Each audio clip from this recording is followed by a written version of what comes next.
Hello everyone. In physics classes, we are doing first unit of class 12, that is electrostatics. And our today's class topic is basic properties of charge and comparison of mass and charge. So let's start with the basic properties. Mainly, charge have three basic properties. First one is additive property, second one is conservative property, and third one is quantization. So let's start with additive property. We know very well charge is of two types, positive charge and negative charge. And charge on an electron is 1.6 into 10 to the power minus 19 coulomb, and it is negative in nature. So, let us suppose a system having three charges Q1, Q2 and Q3, and their values are Q1 is 2 coulomb, Q2 is minus 3 coulomb and Q3 is minus 2 coulomb. So, the net charge of system can be calculated by using additive property. Additive property of charge is saying that the net charge of a system is given by the algebraic sum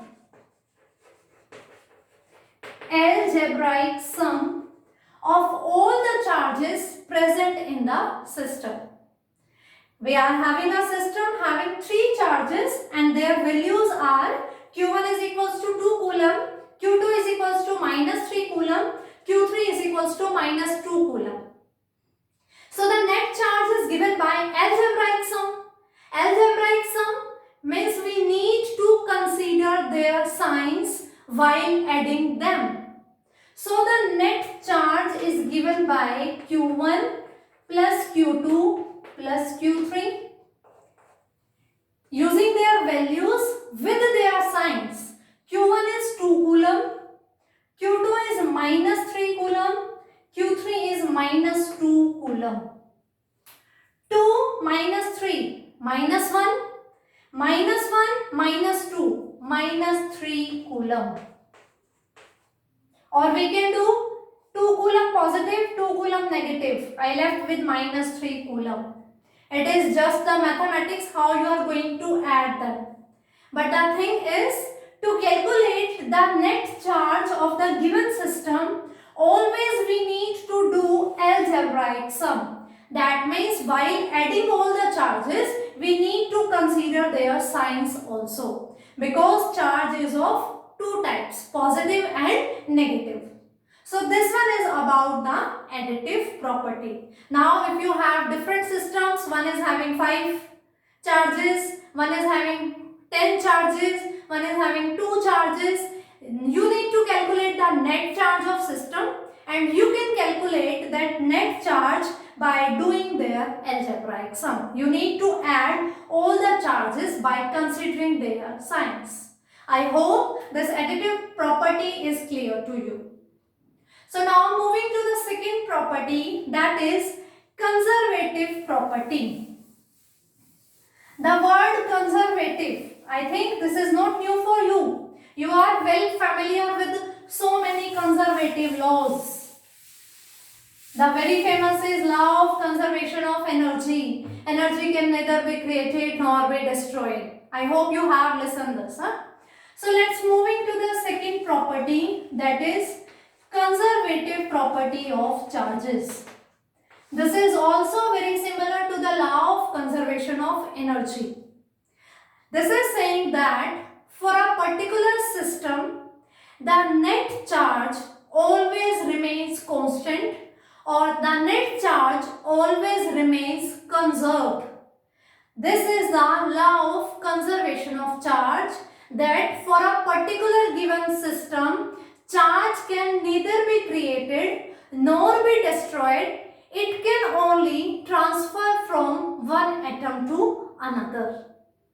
This is the conservative property. I am repeating, for a particular system, neither charge can be, charge can neither be created nor be destroyed. It can just transfer from one atom to another. The net charge of a system. While discussing the additive property, we calculated the net charge by doing the algebraic sum. So the net charge of a system will remain conserved always. It is not going to be changed. We have discussed 8th unit, atoms and nuclei. There were so many nuclear reactions. We discussed alpha decay, beta decay, radioactivity. We learned so many reactions. There we observed that Z is going to be conserved on the both sides of the reaction. For example, we were having any element having mass number A, atomic number Z. Suppose alpha decay is there. In alpha decay, alpha particle will remove having mass number 4 and atomic number 2. So the daughter nuclei will have mass number A minus 4 and atomic number will be given by Z minus 2. On the left hand side, atomic number is Z. On the right hand side, atomic number is Z minus 2 plus 2. That is again equals to Z. So on both the sides, atomic number is conserved. And what was atomic number? The number of electrons or protons present inside the nuclei. Means for an atom, number of electrons and protons are represented by the atomic number Z. So it is conserved. There are so many reactions you can take from that chapter, radioactivity. You can see, you can hear those videos again by going in the playlist. There is the complete chapter, nuclei is there. There are so many reactions. And from all those reactions, we come to know that net charges remain conserved always. So, law of conservation of charge is saying that for an isolated system, net charge will always remain conserved. Charge can neither be created nor be destroyed. So, this one is about the conservative property of the charge. Now, moving to the third property, that is quantization of the charge. Before discussing it, we should know about the meaning of quantization. What is quantization? In physics, chemistry, we are dealing with so many physical quantities. They are having different values. So the term quantization means, let me write first, quantization. Any physical quantities, if its values, the values it is having, example of physical quantities are mass, length, shape, like its volume, its area, its density, its speed, its acceleration. There are so many physical quantities. If any physical quantity is having discrete values, means it cannot have continuous values, then that physical quantity is known to be quantized. Quantization means if a physical quantity is having discrete values rather than having continuous values, is known as quantization. For example, energy of photon, it is given by nh nu.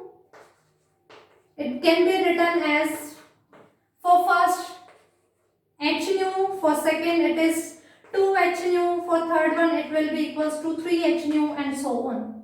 So we are saying that energy of photon is multiple of h nu. It is having discrete values. For example, we have a building. In this building we have so many floors, ground floor, first floor, second floor, third floor.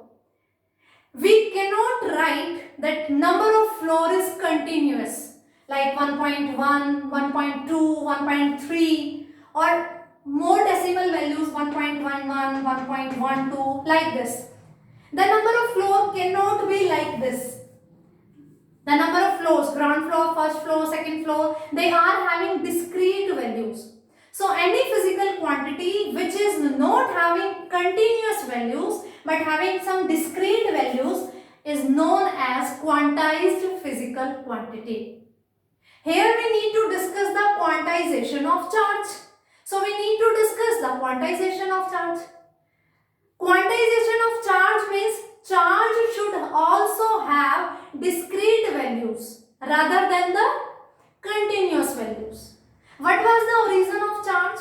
In our last class we have discussed the origin of charge is transfer of electrons. Every atom is having same number of electrons and protons, that's why it is neutral. If it is donating electron, so it will have more proton, it will get positive charge. If any atom is receiving electron, of course, then it will have more number of electrons than that of proton, so it will acquire negative charge. So the transfer of electrons is responsible for the charge on a body. So there is a condition on the charge of any body that Q is given by Q is equals to NE, where E is charge on an electron, and that is 1.6 into 10 to the power minus 19 coulomb. We know E is equals to 1.6 into 10 to the power minus 19 coulomb. So charge on any charged body Q is always equals to N into E. Means वो हमेशा ही integral, N is integer. It may have plus minus 1, plus minus 2, plus minus 3 and so on. It may have this type of values. So this is the quantization of charge, that any charged body may have the charge Q which will be always integral multiple of charge of an electron. And the reason of this quantization is again transfer of electrons. Because half electron is never going to be shared. 1/4 electron is never going to be shared. Electron is transferred completely, means one complete electron is transferred from one body to another. 2 electrons are transferred, 5 electrons are transferred. It cannot be possible like 5/2 electrons are transferred from one object to another object. Electron is a particle which cannot be divided into further subparticles. So, if we cannot break the electron in further subparticles and only electron is going to be completely transferred, that's why charge of any body will be equals to integral multiple of charge of an electron. Whenever there is a transfer of the electrons, it will be a complete transfer of electron. So we are going to transfer 1 electron, 2 electron, 3 electron and so on. We cannot transfer 3/2 electron. We cannot transfer 1/4 of electron. No. Because we cannot transfer a fraction of electron, that's why this charge cannot be fractional. It will always integral multiple of charge of an electron. एक electron transfer हुआ तो 1 into the charge of electron. 2 electrons are transferring, then 2 into the charge of an electron. If someone is donating electrons, so 2 positive charge is there. If someone is accepting their charge, then that is 2 negative charge is there. So we need to multiply by integer. Positive or negative will depend on the quality of atom. Is it accepting or it is releasing? The who is accepting, that will achieve negative charge, and one who is donating the electron, that will acquire positive charge. So it will always integral multiple of E. This is the quantization of charge. So we have discussed the 3 main properties of the charge: additive, conservative and quantization. Additive property is saying that net charge of any system can be calculated by doing algebraic sum of all the charges present in that system. Conservative property is saying that for an isolated system, net charge will always remain conserved. And quantization is saying that charge on any charged body is always integral multiple of charge of an electron, because transfer of complete electron will be there. It is not possible that we are going to transfer the fraction of electrons. So I hope these three basic properties of charge are clear to you.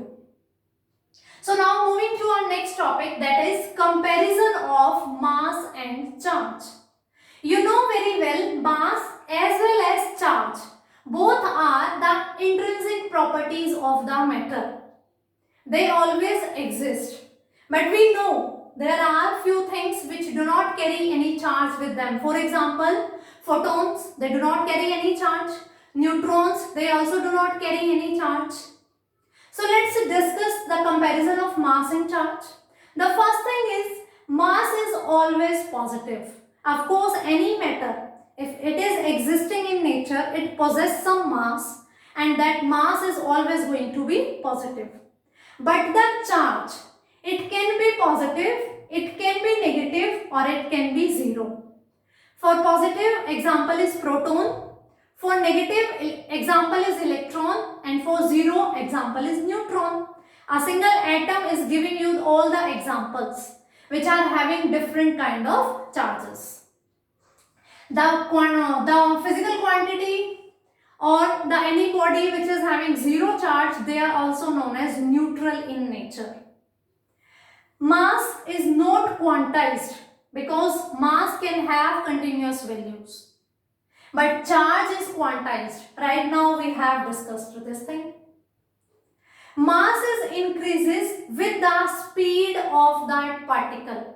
जिसके mass की हम बात कर रहे हैं, the body, the particle about which we are talking, if it is moving, if its speed is increasing, and if this speed is comparable to the speed of light, then this mass is going to be increased. But charge do not depend on the situation of the particle, whether it is at rest or it is in motion. It will remain same. Either charge particle is at rest or charge particle is moving. The charge will remain same, but the mass will vary according to this formula. We have already discussed the formula in 7th and 8th unit, which we have already covered. M is given by m naught upon under root v square minus c square, where v is the velocity of particle which is moving, m naught is the rest mass. M naught is the rest mass. Means when particle is not moving, it is having m naught mass. And when it starts moving and when it is achieving a velocity v which is comparable to the velocity of light, then its mass is going to be changed and it will take this much value.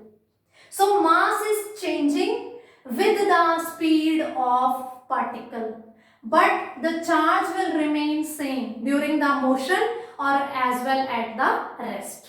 It is not going to change.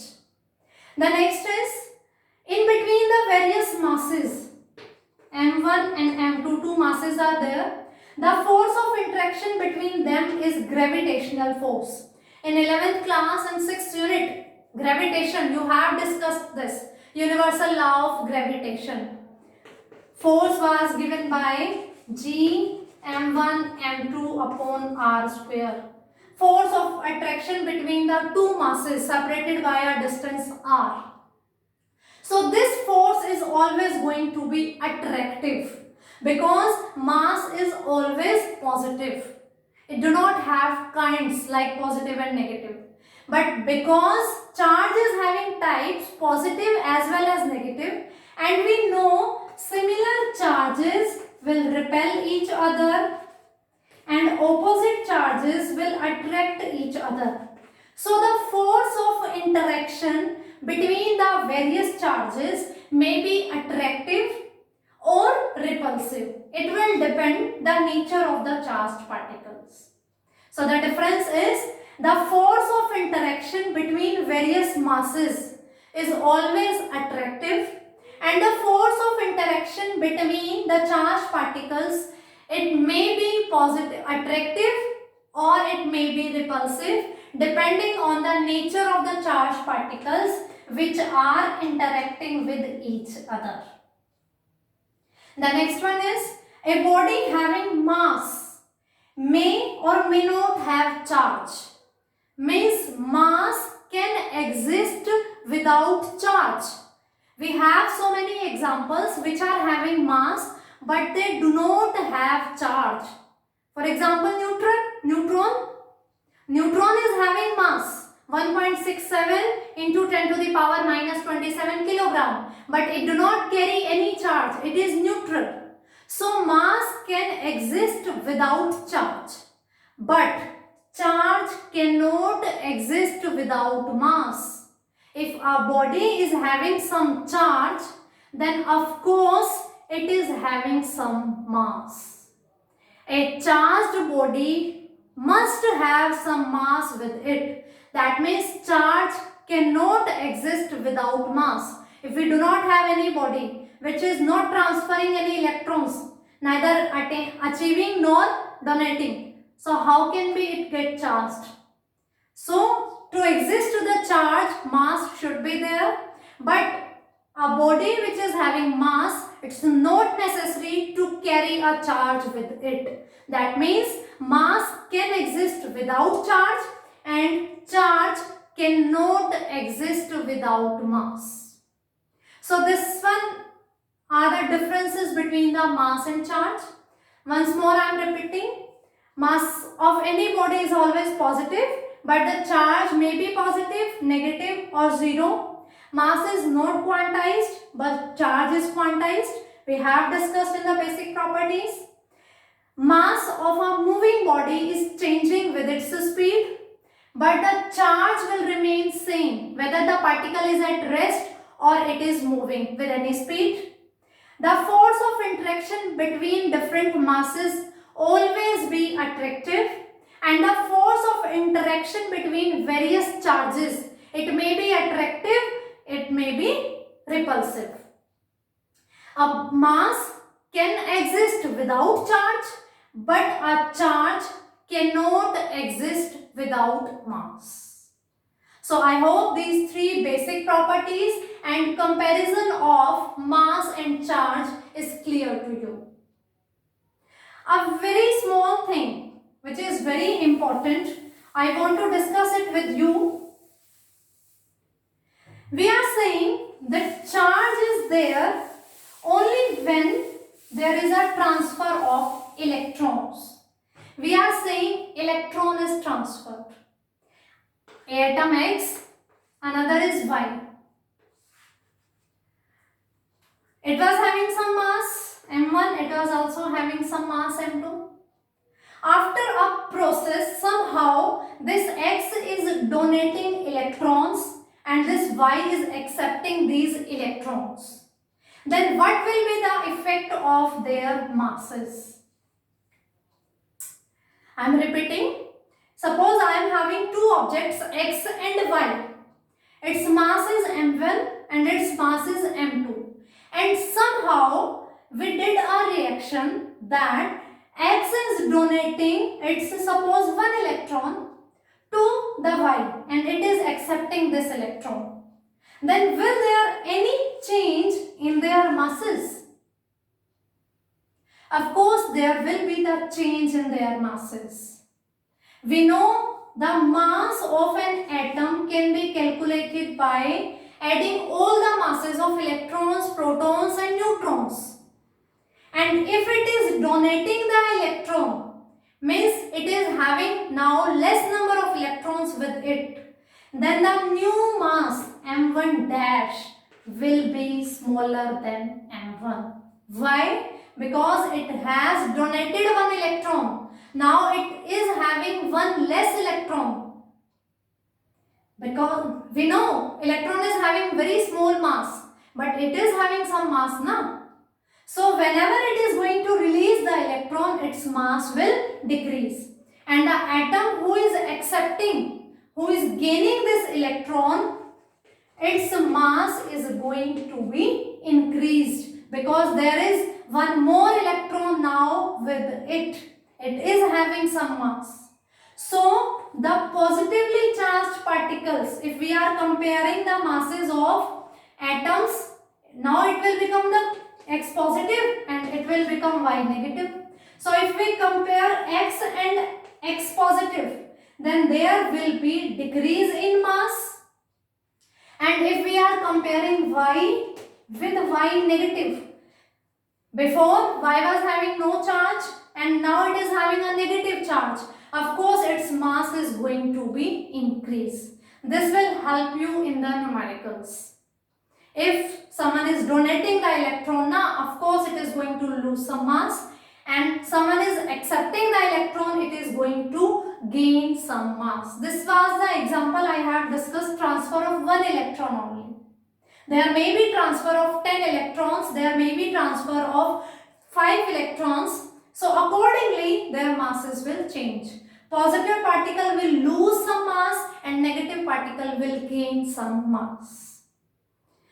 So for today it's sufficient. In next class we are going to discuss force of interaction between charged bodies, that is Coulomb's law. Thank you for attending my class. Have a nice day.